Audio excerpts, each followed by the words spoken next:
Hello and a very warm welcome to Daily Dispatch, a show that gives you all the latest news and updates from the digital ecosystem. I'm Priya Sheth. Thank you so much for logging in. Time now to get you all the top news stories that we've been tracking today. Well, days after Prime Minister Narendra Modi announced a 1,000 crore seed fund for startups, the Minister of Commerce and Industry Piyush Goyal has urged businesses and entrepreneurs to dedicate a portion of their wealth for early stage investing in startups.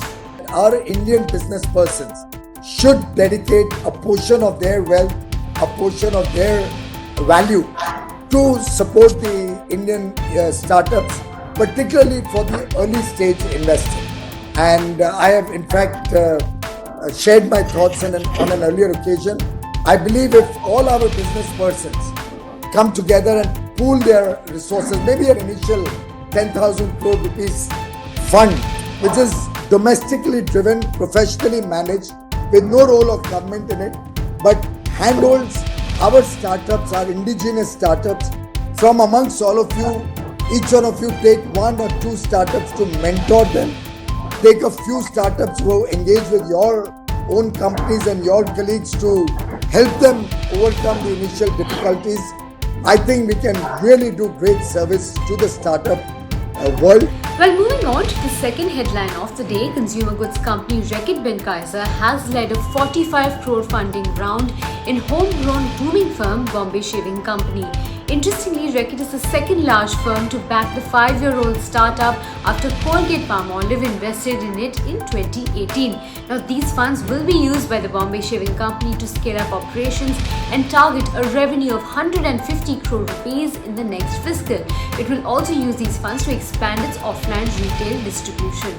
Well, the much-awaited venture of OnePlus co-founder Carl Pei is literally called Nothing. The consumer tech startup is expected to roll out its first set of smart devices in the first half of 2021.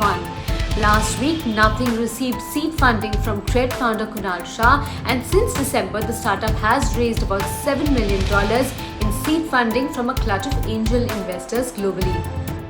Well, moving on to the final headline of the day, digital investment platform for securitized debt instrument Growfix has raised $2 million in seed funding. This is led by Zerodha's fintech investment fund Rainmatter and the participation from Better Capital. Now, a group of more than 20 entrepreneurs also participated in this funding round. Well, moving on to the second segment of the day, we have with us somebody who has been making YY noodles and popularizing them in India. We have with us Varun Chaudhary from CG Group. Thank you so much, Mr. Chaudhary, for joining us today. I wanted to understand, over the last couple of months, there have been an exponential growth of convenience foods that have taken place in the market. What has been the kind of growth that YY noodles has seen amid this pandemic? It's been quite adventurous, actually. First of all, thank you, Priya. I'm happy that I'm part of this show of yours. And you've done a wonderful job in terms of how you've built the show and the platform. So my congratulations to you, first of all. The last 9 months, obviously, has been quite adventurous. It's been a time, obviously, where no one, even in their wildest of dreams, could have thought that a day of this sort could also, be faced by all of us living in such an exciting era. But nevertheless, the Q1 part of the year, let's say 2020, when the whole lockdown started, we were all sort of in this state of confusion that what would happen next. But we obviously got our act together, and slowly but steadily, we started to do things keeping in mind the health and safety first. And we gradually started to build up our capacities, obviously in a limited way.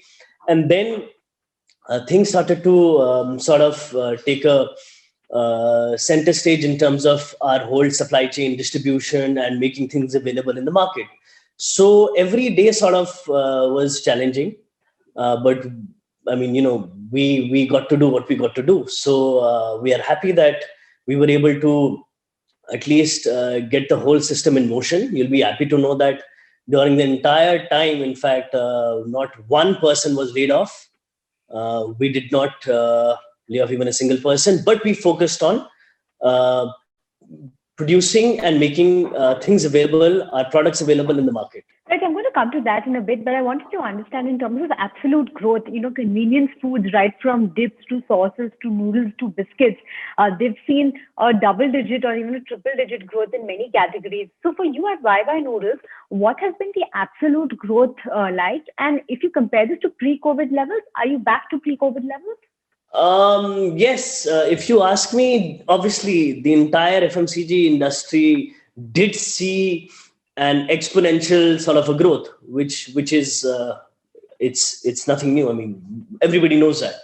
What we obviously expected things to be after probably once things sort of the lockdown it got lifted and things started falling in place in terms of the normal routine life. So we feel that things have started to obviously fall back in the pre-COVID levels.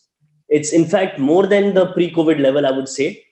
And the momentum which we all gathered during the COVID times, I think that sort of has become a benchmark for us to grow our business in terms of the volumes and numbers. So that is one thing which has given every FMCG company a standard benchmark that at least this is something the minimum threshold all of us should look at. So that has become the barometer for us also, and we are keeping that as a base and growing from there. So, my favorite question that I ask a lot of FMCG companies is, how many packets of YY noodles did India consume during the lockdown? Is there a number that you have?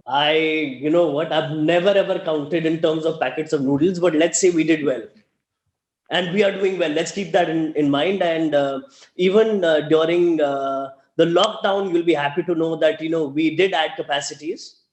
And we are still in the process of adding further capacities. I understand this 120 crore rupees is the kind of investment that you've been looking at to ramp up capacity. So run us through what has been the capacity expansion plan and what is the kind of target that you're aiming for?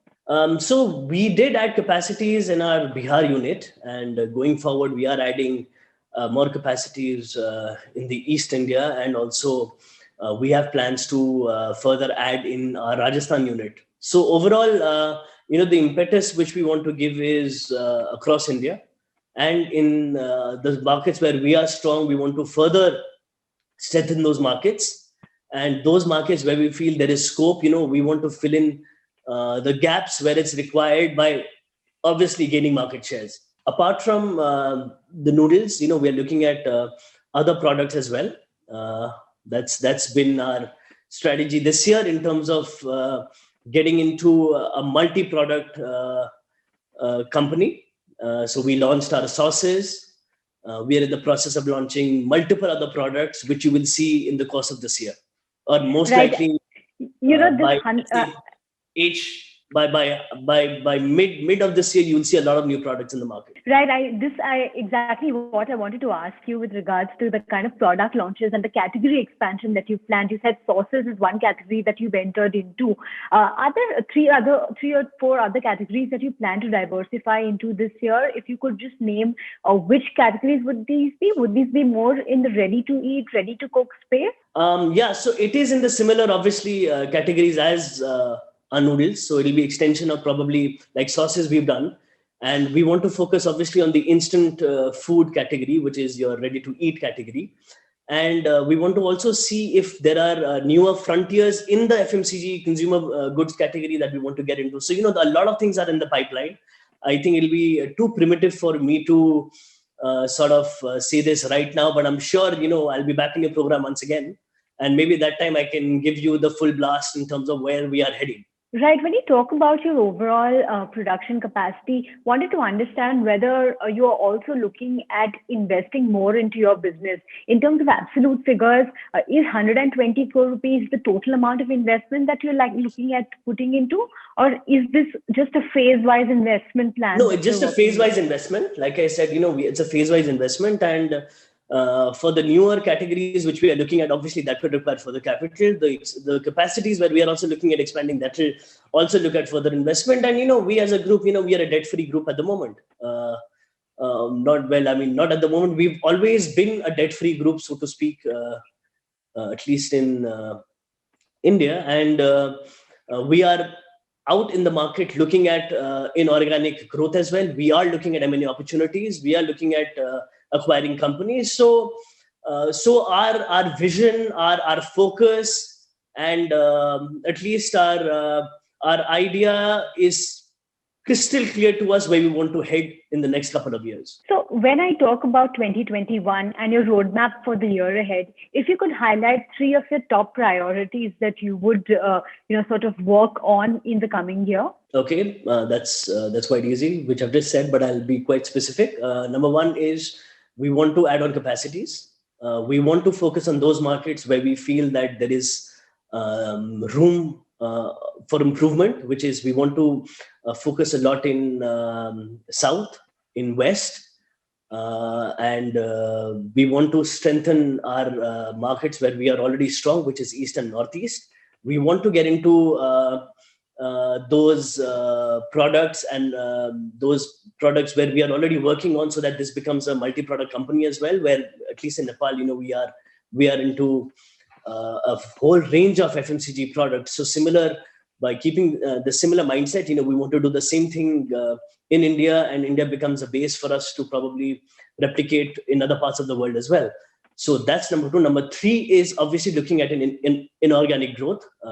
Like I said, that we are looking at acquiring companies, and this acquisition probably could lead us into fast tracking our whole distribution play. So if you could highlight in terms of M&A opportunities, which are the specific areas that you're looking at exploring among potential companies that you'd like to acquire? So Priya, at the moment, we already are in fact reviewing multiple proposals which our investment bankers, they bring to me. And the proposals that have come to me are right now companies based out of South and West. And that is primarily also my target, which I want to look at in terms of getting into those or making inroads in these regions. Right. Talk to us about your kind of revenue targets going forward. I understand that you have ambitious plans of expansion, as you just highlighted. But in terms of revenue, what is your target for FY22? If you could highlight that, please. So we're looking at 1,000 crore plus. And in terms of growth, year-on-year growth, is there a target around that? So it's about almost 40 to 50%. Okay. In these kind of market conditions, do you think that this kind of demand for convenience foods will sustain? Because the last few months growth has been more than what normally has been the growth in the kind of market. So do you expect this kind of growth trajectory to continue? I think so. When I speak to people in other industries as well, so the whole idea and the whole narrative of work from home, I think that is going to probably change the whole business dynamics. Right, that's what I feel. And if you ask me, there are companies who said that probably even for this coming year, which is 2021, they said that they will probably make this a part of their routine calendar.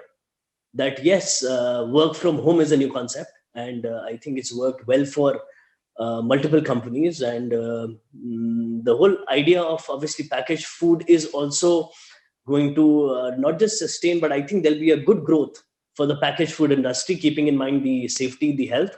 And also the whole idea of work from home means that your packaged food industry is it's proportionately related. So I think the consumption pattern will go up. What's the share of business from online channels at this point in time? And are you looking at beefing that up going forward? Yeah, so e-commerce business is actually it's grown exponentially during these times. That is something where we've started to put a much greater impetus during the COVID. That's when we realized that this whole new channel of distribution, this is something one can never ever ignore going forward. And we've also put together our e-com team, the modern trade team. So I feel that this platform is going to explode in a good way. Final question on funding.